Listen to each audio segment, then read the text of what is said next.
প্ৰিয় দৰ্শক নমস্কাৰ। আজি আমি আপোনালোকৰ মাজলৈ লৈ আহিছোঁ এক এনেকুৱা খবৰ যি খবৰে ইতিমধ্যে সমগ্ৰ দেশতে তোলপাৰ লগাইছে, যি খবৰে প্ৰতিজন ভাৰতীয়ৰ হৃদয়ত ক্ৰোধ আৰু বিস্ময়ৰ সৃষ্টি কৰিছে। ৰাতিপুৱাৰে পৰা থানাৰ বাহিৰত এক উত্তাল পৰিৱেশ। মেজৰ চাহাব হাই হাই, দেশদ্ৰোহীক ফাঁচি দিয়ক এনেধৰণৰ শ্লোগানেৰে আকাশ বতাহ মুখৰিত। বিভিন্ন সংবাদ মাধ্যমৰ প্ৰতিনিধি, কেমেৰাৰ ফ্লেছ আৰু বিভিন্ন দল সংগঠনৰ কৰ্মীসকলৰ উপস্থিতিয়ে পৰিস্থিতি আৰু অধিক উত্তপ্ত কৰি তুলিছে। Breaking news, breaking news. হয় দৰ্শকসকল, এই মুহূৰ্তৰ আটাইতকৈ ডাঙৰ খবৰ, যি খবৰে কেৱল আমাৰ দেশেই নহয় সমগ্ৰ বিশ্বকে জোকাৰি গৈছে। এজন বীৰ সেনা বিষয়া, যাৰ সাহস আৰু দেশপ্ৰেমৰ কাহিনী আমি সদায় গৌৰৱেৰে কৈ আহিছোঁ, সেইজন মেজৰ চাহাবৰ ঘৰতে ওলাল দেশৰ শত্ৰু, এজনী বিষাক্ত নাগিনী।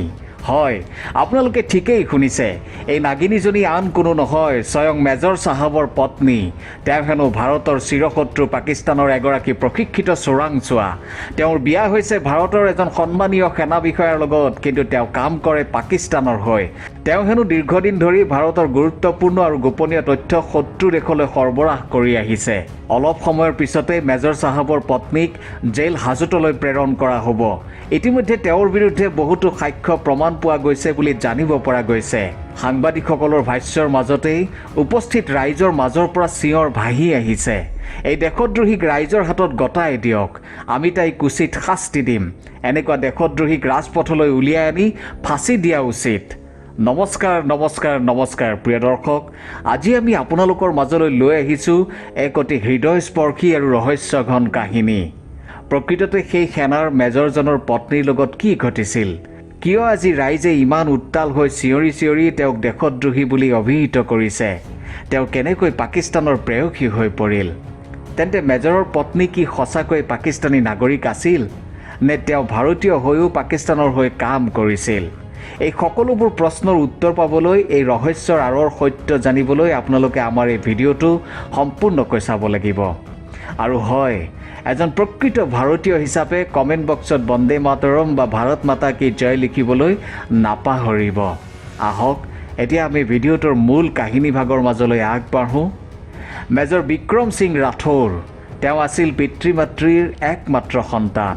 পিতৃ আছিল এজন সাধাৰণ খেতিয়ক আৰু মাতৃ আছিল এগৰাকী ভাল গৃহিণী। বিক্ৰম সৰুৰে পৰাই পঢ়া শুনাত চোকা আছিল। পৰিয়ালটো আৰ্থিকভাৱে সচ্ছল নোহোৱা বাবে 10ম শ্ৰেণী সুখ্যাতিৰে উত্তীৰ্ণ হোৱাৰ পিছত স্কুলৰ ফালৰ পৰাই তাৰ পঢ়া শুনাৰ দায়িত্ব লৈছিল। চাওঁতে চাওঁতে বিক্ৰমে 12ক শ্ৰেণীও সুখ্যাতিৰে উত্তীৰ্ণ হ'ল আৰু এদিন দেশ মাতৃৰ সেৱা কৰিম বুলি ভাৰতীয় সেনা বাহিনীত যোগদান কৰিলে। বিক্ৰমক লৈ মাক দেউতাকৰ লগতে সেই অঞ্চলটোৰ ৰাইজে গৌৰৱ অনুভৱ কৰিছিল। সেইদিনা দেওবাৰ আছিল। ৰাতিপুৱাৰ এজাক কিনকিনীয়া বৰষুণে পৰিৱেশটো আৰু অধিক শান্ত কৰি তুলিছিল। তাৰ মাজতে চোৱা পাতনিৰ ফালে থকা আম গছজোপাত এটা কাউৰীয়ে চিঞৰি চিঞৰি বৰকৈ মাতি আছিল। বিক্ৰমৰ মাক সৰলাই পাকঘৰত সোমাই মনতে ভাবি আছিল, কাউৰীজনীয়ে বৰকৈ মাতি আছে, কি বা সংকেত দিছে, ভালেই নে বেয়াই? সৰলাই বিক্ৰমৰ দেউতাক মহেশ্বৰৰ বাবে খোৱা বোৱা যোগাৰ কৰি আছিল। বাবাও বহুত দিন অহা নাই, মানে প্ৰায় এবছৰমানেই হ'ল। আজি তালৈ বৰকৈ মনত পৰি আছে। মহেশ্বৰ অৰ্থাৎ বিক্ৰমৰ দেউতাক ৰাতিপুৱাতে উঠি হালখন লৈ পথাৰলৈ গৈছে। মানুহজনে বা জাপিটো লৈ গৈছে নে নাই? বৰষুণ যাক কিনকিনীয়া যদিও বেছি সময় দি থাকিলে তেওঁ দেখোন তিতিয়েই যাব। চাওঁচোন। এইবুলি বিক্ৰমৰ মাক সৰলাই গোহালি ঘৰলৈ গৈ নিশ্চিত কৰিলে যে হয়, মহেশ্বৰে জাপিটো লৈ গৈছে। এতিয়া আৰু চিন্তা নাই। 8মান বজাত মহেশ্বৰে গৰু দুটা পথাৰতে এৰাল দি নাঙলখন কান্ধত লৈ ঘৰলৈ আহিল। হেৰা বিক্ৰমৰ মাক, শুনিছানে? খোৱা বোৱাৰ যোগাৰ হৈছেনে? আজি দেখোন বৰ ভোক লাগিছেহে। মহেশ্বৰে নাঙলখন কান্ধৰ পৰা নমাই গোহালিৰ বেৰতে আওজাই থলে। সৰলাই পাকঘৰৰ পৰাই মাত লগালে, লাগিবতো, আজি দেখোন ওলাই যাওঁতে চাহ একাপো নাখালে আপুনি। আপুনি মুখ হাত ধুই পাকঘৰলৈ আহক। হেৰি, কথা এটা ভাবিছোঁ, এইবাৰ বাবা আহিলে তাৰ বিয়াৰ কথা উলিয়াব লাগিব। সৰলাৰ কথাত সন্মতি প্ৰকাশ কৰি মহেশ্বৰে ক'লে, অঁ হে, ময়ো কথাটো নভবা নহয়, এইবাৰ তাৰ বিয়াখন ফাইনেলেই কৰিব লাগিব, বুজিছা? মহেশ্বৰ আৰু সৰলাই পাকঘৰত ৰাতিপুৱাৰ খোৱা বোৱা কৰি থাকোঁতেই বিক্ৰম ঘৰ ওলালহি। বিক্ৰমৰ মাত শুনি মাকে চোতাললৈ এক প্ৰকাৰ দৌৰি যোৱা দি গ'ল। বাবা, তই? অঁ মা, এইবাৰ 15 দিনৰ ছুটী লৈ আহিছোঁ। বাৰু বাৰু, কথা পিছতো পাতিম, তই সোনকালে হাত ভৰি ধুইয়া, মই তোলৈ খোৱা বোৱাৰ যোগাৰ কৰিছোঁ। এই বুলি বিক্ৰমৰ হাতৰ পৰা সৰু বেগটো বাৰাণ্ডাতে থৈ সৰলাই আনন্দতে পাকঘৰলৈ গ'ল। দেউতাক মহেশ্বৰো ওলাই আহিল। চোতালৰ পৰা পাকঘৰলৈ গৈ গৈ সৰলাই ক'লে, হেৰি শুনিছেনে, মোৰ মনটোৱে আজি বৰকৈ কৈ আছিল যে আমাৰ বাবা আহিব, তাতে আকৌ কাউৰীজনীও বৰকৈ মাতি আছিল। বেচেৰীয়ে শুভ সংকেতেই দিছে। বাৰু হ'ব, তুমি সোনকালে তাক কিবা এটা খাবলৈ দিয়া। গধূলি চাহ খোৱা সময়ত সৰলাই বিক্ৰমক ক'লে, বাবা, আমি কথা এটা ভাবিছোঁ। কি কথা মা? মানে তোৰ বিয়াৰ কথা। অঁ হয় নেকি? তেতিয়া মহেশ্বৰে ক'লে, মানে আমি এই বছৰতেই তোৰ বিয়াৰ কথা চিন্তা কৰিছোঁ। তোৰ সন্মতি পালে আমি ছোৱালী চোৱা মেলা কৰিবলৈ আগবাঢ়িব পাৰোঁ। মাজতে সৰলাই ক'লে, নে তই ক'ৰবাত ঠিক কৰি থৈছ? যদি তেনে কোনো আছে তেন্তে ক'ব পাৰ বাবা, আমি তাইকে আমাৰ বোৱাৰী কৰি আনিম। তেতিয়া বিক্ৰমে অলপ লাজ লাজকৈ ক'লে, থকাত আছে মা, কিন্তু কি বাবা? কিন্তু তেওঁ বা আকৌ মোৰ লগত বিয়া হয় নে নহয়? তেতিয়া বিক্ৰমৰ দেউতাক মহেশ্বৰে ক'লে, তেন্তে এটা কাম কৰ, সোনকালে খবৰ খাতি ল, মানে ছোৱালীজনীৰ লগতে ঘৰখনৰ লগতো কথা পাত, আমিও যাওঁ, চাই আহোঁ। তেতিয়া বিক্ৰমে ক'লে, ঠিক আছে দেউতা, মই জনাম, কিন্তু তেওঁলোকৰ ঘৰ কাশ্মীৰৰ সীমান্তত। মেজৰ বিক্ৰমৰ কঠিন অনুশাসিত জীৱনৰ আঁৰতো আছিল এখন কোমল হৃদয়, য'ত বাস কৰিছিল এক গভীৰ নিস্বাৰ্থ প্ৰেম। আৰু সেই প্ৰেমৰ অধিকাৰিণী আছিল মীৰা, এগৰাকী শান্ত, সৌম্য, বুদ্ধিমতী আৰু মৰমীয়াল নাৰী। মীৰাৰ ঘৰ কাশ্মীৰৰ সীমান্তত। পৰিয়ালটোত মাক দেউতাকৰ লগতে এজন সৰু ভায়েক আছিল। তেওঁলোকৰ প্ৰথম দেখা হৈছিল এখন বন্ধুৰ বিয়াত। মীৰাৰ সৰলতা, তেওঁৰ চকুত থকা এক অবুজ গভীৰতা আৰু তেওঁৰ মিঠা হাঁহিয়ে প্ৰথম দৃষ্টিতে বিক্ৰমৰ হৃদয়ত জিনি লৈছিল। তেওঁলোকৰ প্ৰেম লাহে লাহে গাঢ় হৈ আহিল। বিক্ৰমৰ ব্যস্ততাপূৰ্ণ জীৱনত মীৰা আছিল এক শান্ত প্ৰলেপৰ দৰে। তেওঁলোকৰ সময়বোৰ যেন পাখি লগা কাৰৰ দৰে উৰি যাবলৈ ধৰিলে। মীৰাই বিক্ৰমৰ মুখৰ পৰা সীমান্তৰ গল্প শুনে, তেওঁৰ সাহস আৰু বীৰত্বৰ কাহিনী শুনি গৌৰৱ অনুভৱ কৰে। আনফালে বিক্ৰমে মীৰাৰ মাজত বিচাৰি পাইছিল এক নিৰ্ভৰযোগ্য সংগী, যিয়ে তেওঁৰ জীৱনৰ প্ৰতিটো কঠিন মুহূৰ্তত তেওঁক সাহস আৰু প্ৰেৰণা যোগাইছিল। তেওঁলোকৰ প্ৰেম কেৱল ব্যক্তিগত আৱেগতে সীমাবদ্ধ নাছিল। মীৰাই বিক্ৰমৰ দেশপ্ৰেমক গভীৰভাৱে সন্মান কৰিছিল। তাই জানিছিল যে বিক্ৰমৰ প্ৰথম প্ৰেম আছিল ভাৰত মাতৃ, আৰু তাই সেই প্ৰেমৰ অংশীদাৰ হ'বলৈ পাই নিজকে সৌভাগ্যৱান বুলি ভাবিছিল। বিক্ৰমেও মীৰাৰ এই বুজাবুজিক লৈ সদায় কৃতজ্ঞ আছিল। অৱশেষত দুয়োখন পৰিয়ালৰ সন্মতিত বিক্ৰম আৰু মীৰা বিবাহ পাশত আবদ্ধ হ'ল। তেওঁলোকৰ যুগ্ম জীৱন আৰম্ভ হ'ল, বহু সপোন আৰু প্ৰতিশ্ৰুতিৰে। মীৰাই এজন সৈনিকৰ পত্নী হিচাপে নিজৰ দায়িত্ববোৰ অতি সুন্দৰভাৱে পালন কৰিছিল। বিক্ৰম যেতিয়া সীমান্তত কৰ্তব্যৰত আছিল, তেতিয়া মীৰাই ঘৰখন চম্ভালিছিল। বিক্ৰমৰ মাক দেউতাকৰ যত্ন লৈছিল আৰু সদায় বিক্ৰমৰ বাবে প্ৰাৰ্থনা কৰিছিল। তেওঁলোকৰ প্ৰেম কাহিনী আছিল সকলোৰে বাবে এক আদৰ্শ, য'ত আছিল গভীৰ ভালপোৱা, পাৰস্পৰিক সন্মান, বিশ্বাস আৰু দেশপ্ৰেমৰ এক সুন্দৰ সমাহাৰ। কোনেও কল্পনা কৰা নাছিল যে এই সুন্দৰ নিকা প্ৰেম কাহিনীত এদিন সন্দেহৰ ক'লা ডাৱৰে আহি ছাঁ পেলাব আৰু তেওঁলোকৰ জীৱন এক অভাৱনীয় ধুমুহাৰ সন্মুখীন হ'ব। বিয়াৰ এবছৰমান পিছতেই বিক্ৰমে মাক দেউতাক আৰু পত্নী মীৰাৰ সৈতে চৰকাৰী আৱাসতে থাকিবলৈ ল'লে। মেজৰ বিক্ৰম সিং ৰাথোৰ ভাৰতীয় সেনাৰ এজন উজ্জ্বল নক্ষত্ৰ। সাহস, বুদ্ধি আৰু দেশপ্ৰেমৰ বাবে তেওঁৰ নাম সকলোৰে মুখে মুখে। তেওঁৰ জীৱনৰ প্ৰতিটো উশাহ আছিল দেশমাতৃৰ নামত উৎসৰ্গিত, আৰু তেওঁৰ এই যাত্ৰাত ছায়াৰ দৰে লাগি আছিল তেওঁৰ পত্নী মীৰা, এগৰাকী শান্ত, মৰমীয়াল আৰু বুদ্ধিমতী নাৰী। কিন্তু নিয়তিৰ পৰিহাস, এদিন এক গোপন সূত্ৰৰ পৰা খবৰ আহিল, যি খবৰে মেজৰ বিক্ৰমৰ জীৱনত ধুমুহাৰ সৃষ্টি কৰিলে। খবৰটো আছিল যে তেওঁৰ প্ৰাণপ্ৰিয়া পত্নী মীৰা পাকিস্তানৰ চোৰাংচোৱা সংস্থাৰ লগত জড়িত। মীৰা হেনো পাকিস্তানৰ প্ৰেয়সী, যিয়ে ভাৰতৰ গোপন তথ্য শত্ৰুপক্ষক যোগান ধৰি আহিছে। এই খবৰটোৱে মেজৰ বিক্ৰমক বজ্ৰপাতৰ দৰে আঘাত কৰিলে। তেওঁৰ ভৰিৰ তলৰ মাটি যেন খহি পৰিল। যে মীৰাক তেওঁ নিজৰ জীৱনতকৈও বেছি ভাল পাইছিল, যাৰ ওপৰত তেওঁৰ অটুট বিশ্বাস আছিল, সেই মীৰাই এনেকুৱা এটা বিশ্বাসঘাতকতা কৰিব পাৰে, এয়া তেওঁ সপোনতো কল্পনা কৰা নাছিল। তেওঁৰ মনত হাজাৰটা প্ৰশ্নই খুন্দিয়াবলৈ ধৰিলে। মীৰাৰ সেই মৰমীয়াল হাঁহি, সেই চিন্তা ভৰা চকু, সেই নিস্বাৰ্থ সেৱা, সকলোবোৰ কি মিছা আছিল? সকলোবোৰ কি এক অভিনয় আছিল? তেওঁৰ হৃদয়খন ভাঙি টুকুৰা টুকুৰ হৈ গ'ল। এফালে দেশৰ প্ৰতি থকা কৰ্তব্য, আনফালে পত্নীৰ প্ৰতি থকা গভীৰ ভাল পোৱা। এই দুই বিপৰীতমুখী আৱেগৰ মাজত তেওঁ যেন দিশহাৰা হৈ পৰিল। কিন্তু মেজৰ বিক্ৰম এজন সাধাৰণ ব্যক্তি নাছিল, তেওঁ আছিল এজন সৈনিক। তেওঁ নিজৰ ব্যক্তিগত আৱেগক দমন কৰি কৰ্তব্যৰ পথত আগবাঢ়িবলৈ সিদ্ধান্ত ল'লে। তেওঁ মীৰাৰ ওপৰত গোপনে নজৰ ৰাখিবলৈ আৰম্ভ কৰিলে। প্ৰতিটো সৰু সুৰা কথা, প্ৰতিটো আচৰণ তেওঁ সূক্ষ্মভাৱে নিৰীক্ষণ কৰিবলৈ ধৰিলে। দিনবোৰ যোৱাৰ লগে লগে কিছুমান ঘটনাই তেওঁক সন্দেহ আৰু অধিক দৃঢ় কৰিবলৈ ধৰিলে। মীৰাৰ কিছুমান গোপন ফোন কল, কিছুমান অচিনাকি মানুহৰ লগত হোৱা সাক্ষাৎ আৰু তাইৰ আচৰণত দেখা দিয়া কিছু পৰিৱৰ্তনে বিক্ৰমক আৰু অধিক চিন্তিত কৰি তুলিলে।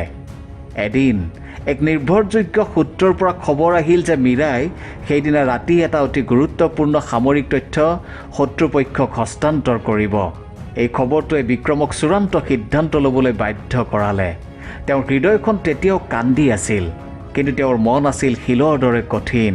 সেই নিশা জনশূন্য পথ, কাৰণ তেতিয়া নিশা প্ৰায় 12 মান বাজিছিল।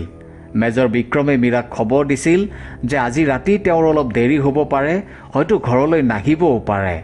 মীৰাই সুবিধা বুজি ঘৰৰ পৰা ওলাই গৈছিল। যেতিয়া মীৰা গোপনে কাৰোবাক লগ কৰিবলৈ ওলাই গৈছিল, তেতিয়া মেজৰ বিক্ৰমে চোৰাংচোৱাৰ খবৰ মতে আগৰে পৰাই খাপ পিটি থকা নিজৰ দলৰ সৈতে তাইক হাতে লোটে ধৰিলে। মীৰাৰ হাতত আছিল ভাৰতীয় সেনাৰ কিছুমান গোপন নথিপত্ৰ। সেই মুহূৰ্তত সন্মুখত বিক্ৰমক দেখি মীৰাৰ মুখখন হেতা পৰি গৈছিল। তাইৰ চকুত আছিল ভয়, লজ্জা আৰু এক অবুজ বেদনা। বিক্ৰমে তাইৰ চকুলৈ চাই মাথো এটাই প্ৰশ্ন সুধিছিল, কিয় মীৰা, কিয়? তুমি কিয় এনে কৰিলা? মীৰাই একো উত্তৰ দিব পৰা নাছিল। তাইৰ নীৰৱতাই যেন সকলো স্বীকাৰ কৰি লৈছিল। তাৰ পিছত আইনৰ চকৰি ঘূৰিল। মীৰাক দেশদ্ৰোহৰ অপৰাধত গ্ৰেপ্তাৰ কৰা হ'ল। সমগ্ৰ দেশতে এই ঘটনাই চাঞ্চল্যৰ সৃষ্টি কৰিলে। এজন বীৰ মেজৰৰ পত্নীয়ে যেতিয়া শত্ৰুৰ লগত হাত মিলায়, তেতিয়া তাতোকৈ দুখজনক আৰু লজ্জাজনক কথা কি হ'ব পাৰে? মেজৰ বিক্ৰমৰ বাবে সেই সময়ছোৱা আছিল জীৱনৰ আটাইতকৈ কঠিন সময়। তেওঁ এফালে নিজৰ কৰ্তব্য পালন কৰিছিল, আনফালে তেওঁৰ হৃদয়খন প্ৰতিটো মুহূৰ্ততে কান্দি আছিল। তেওঁৰ প্ৰেম, তেওঁৰ বিশ্বাস সকলো যেন ধূলিত মিহলি হৈ গৈছিল। কিন্তু কাহিনী ইয়াতে শেষ হোৱা নাছিল। যেতিয়া মীৰাৰ বিচাৰ চলি আছিল, তেতিয়া লাহে লাহে কিছুমান নতুন তথ্য পোহৰলৈ আহিবলৈ ধৰিলে। দেখা গ'ল যে মীৰা আচলতে কোনো দেশদ্ৰোহী নাছিল।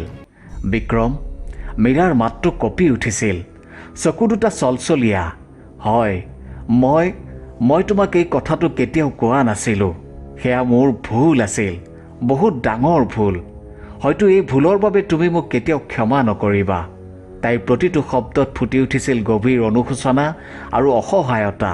বিক্ৰমৰ হৃদয়খন যেন কোনোবাই চেপি ধৰিছিল। তেওঁ মীৰাৰ ফালে চাই যিমান পাৰি শান্তভাৱে সুধিলে, কিন্তু তুমি কি এনে ভুল কৰিলা মীৰা? কোৱা মোক প্লিজ। তেওঁৰ মাতত আছিল উদ্বেগ আৰু এক অবুজ শংকা।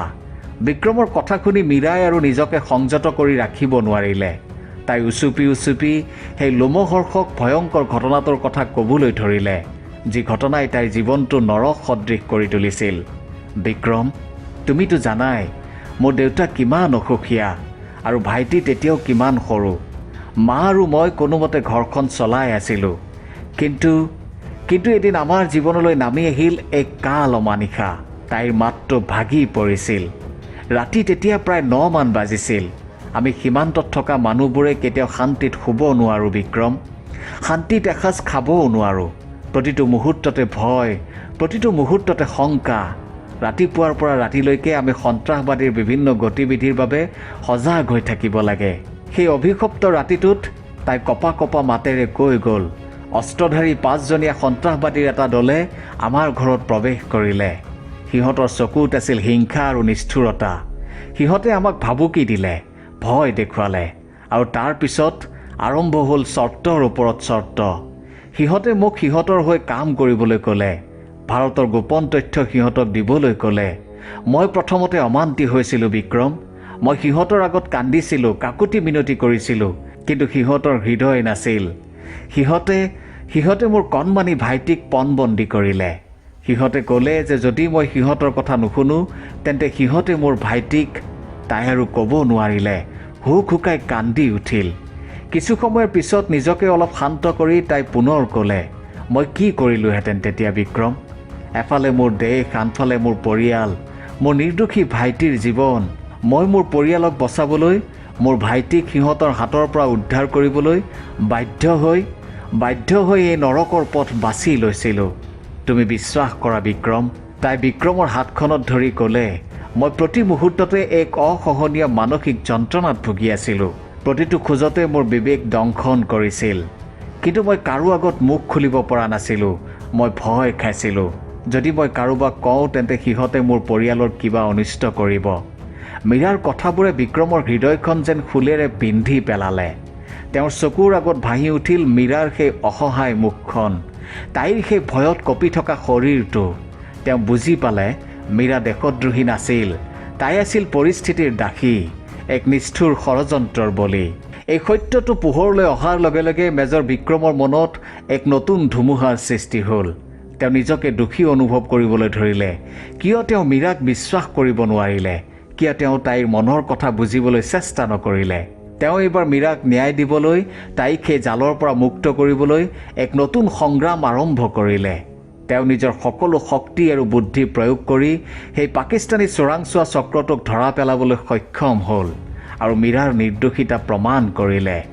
অৱশেষত মীৰা কাৰাগাৰৰ পৰা মুক্ত হ'ল।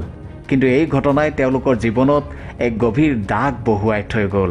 তেওঁলোকৰ মাজৰ সম্পৰ্কটো আগৰ দৰে সহজ হৈ নাথাকিল। বিশ্বাসৰ যি সূতাডাল এবাৰ ছিগি যায়, তাক পুনৰ জোৰা লগোৱাটো বৰ কঠিন। তথাপি সময়ৰ লগে লগে তেওঁলোকে ইজনে সিজনক বুজিবলৈ চেষ্টা কৰিলে। বিক্ৰমে মীৰাৰ অসহায়তা আৰু ত্যাগক উপলব্ধি কৰিলে, আৰু মীৰাই বিক্ৰমৰ কৰ্তব্যপৰায়ণতা আৰু দেশপ্ৰেমক সন্মান জনালে। তেওঁলোকৰ প্ৰেমে এক নতুন পৰীক্ষাৰ সন্মুখীন হ'ল, আৰু এইবাৰ তেওঁলোকে ইয়াক আৰু অধিক পৰিপক্কতাৰে গ্ৰহণ কৰিলে। এই কাহিনীটোৱে দেখুৱায় যে জীৱনত কেতিয়াবা পৰিস্থিতিয়ে আমাক এনেকুৱা কিছুমান সিদ্ধান্ত ল'বলৈ বাধ্য কৰায়, যিবোৰ আমাৰ ইচ্ছাৰ বিৰুদ্ধে যায়। কিন্তু সত্য সদায় এদিন নহয় এদিন পোহৰলৈ আহেই। প্ৰেম, বিশ্বাস আৰু ক্ষমাৰ জৰিয়তেহে আমি জীৱনৰ কঠিনতম পৰিস্থিতিকো অতিক্ৰম কৰিব পাৰোঁ। আপুনি কি ভাবে? আপোনাৰ মতামত নিশ্চয় জনাব। ধন্যবাদ।